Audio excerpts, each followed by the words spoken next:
পাঁচটি সোনালী সময় আছে, যে সময়গুলো একজন মুমিনের জন্য, একজন ইমানদারের জন্য অত্যন্ত সুবর্ণ সুযোগ আল্লাহ সুবহানাহু ওয়া তাআলার কাছে তার চাওয়াগুলোকে পেশ করার জন্য, আল্লাহ সুবহানাহু ওয়া তাআলার কাছে নেক আমল করে কাছাকাছি যাওয়ার, আল্লাহ সুবহানাহু ওয়া তাআলাকে সন্তুষ্ট করার জন্য খুব মূল্যবান এই সময়গুলো।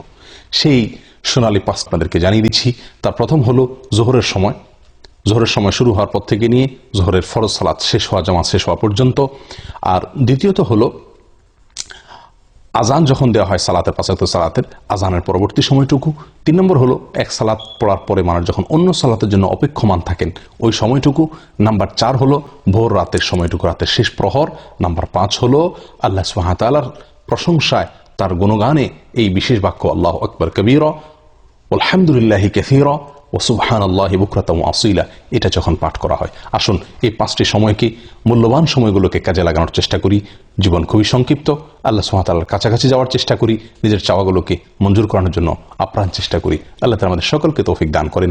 জাযাকুমুল্লাহু খাইর ওয়া আখিরু দাওয়ানা আলহামদুলিল্লাহি রাব্বিল আলামিন।